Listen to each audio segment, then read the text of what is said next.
ভারতে মুসলিম নিপীড়ন এবং একের পর এক ঐতিহাসিক মসজিদ ভেঙে দেওয়ার ঘটনায় ক্ষুব্ধ মধ্যপ্রাচ্য।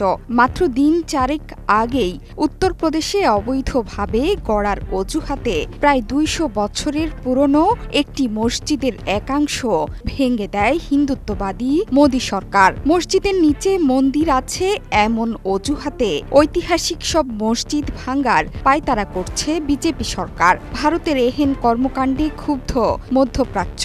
একে একে সম্পর্কের পরিসর সীমিত করে ফেলছে বিভিন্ন দেশ। ভারতের সাথে আগে থেকেই সম্পর্ক ভালো নেই পাকিস্তান এবং তুরস্কের। গেল আগস্টে বাংলাদেশে শেখ হাসিনা সরকারের পতনে ঢাকার সাথে নয়াদিল্লির সম্পর্ক খুব একটা সুবিধাজনক অবস্থানে নেই। অথচ বাংলাদেশের সাথে ভারতের ঘনিষ্ঠ বাণিজ্য সম্পর্কে প্রতি বছরই লাভবান হচ্ছিল দেশটি। তবে এখন ভিন্ন চিত্র। ভিসা জটিলতায় বাংলাদেশের সাথে বাণিজ্য করতে না পারায় নিজেদের পায়ে কুড়াল মারল মোদী সরকার।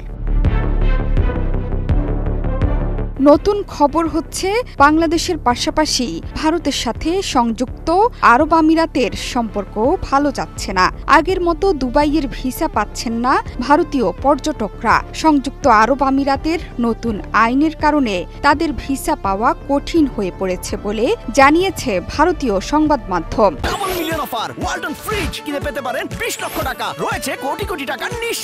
প্রতিবেদনে বলা হয়, আগে দুবাইয়ের ভিসা আবেদন করলেই পেয়ে যেতেন ভারতীয়রা, কিন্তু এখন প্রায় অর্ধেকই ভিসা পাওয়া যাচ্ছে না। এদিকে ভিসা বাতিল হওয়ার ফলে অনেকেরই বিপুল টাকারও ক্ষতি হচ্ছে। কারণ ভিসা বাতিল হতেই অনেকেরই হোটেল বুকিং, ফ্লাইট বুকিংও বাতিল করতে হচ্ছে। আগে দুবাইতে ৯৯% ভারতীয় ভিসারই অনুমোদন পাওয়া যেত। তবে বর্তমানে খুব ভালো করে প্রস্তুত করা ভিসার নথিও বাতিল হয়ে যাচ্ছে দুবাইয়ের ভিসা আবেদনের ক্ষেত্রে।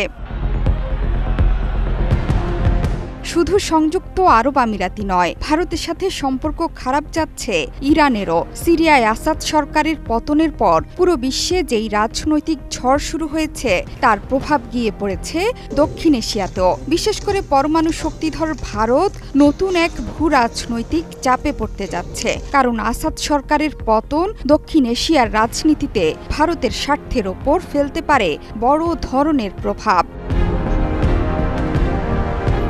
বিবিসি বলছে, ইরানকে পশ্চিম এশিয়ার শক্তি হিসেবে দেখা হয়, যা ওই অঞ্চলে ক্ষমতার ভারসাম্য বজায় রাখতে গুরুত্বপূর্ণ ভূমিকা রাখছে। কিন্তু বর্তমানে সৌদি, তুরস্ক এবং ইসরায়েলের আধিপত্যের বিরুদ্ধে চ্যালেঞ্জ হিসেবে দাঁড়িয়েছে ইরান এবং তাদের মিত্র দেশ ভারত। বিশ্লেষকরা বলছেন, ইরান দুর্বল হলে ভারতও দুর্বল হবে, যার ফলে মারাত্মকভাবে ক্ষতিগ্রস্ত হবে ভারতের জ্বালানি নিরাপত্তাও। দেশগুলোতে বসবাসকারী ৮৫ লাখ ভারতীয় নাগরিকের জন্য বাড়তি বিপদের সৃষ্টি হতে পারে। ভারতের জন্য অত্যন্ত গুরুত্বপূর্ণ সস্তা গ্যাস ও তেল পাওয়ার পথ বন্ধ হয়ে যাবে। পশ্চিম এশিয়ায় ইরানের শক্তি ভারতের অর্থনীতি ও নিরাপত্তার জন্য অপরিহার্য।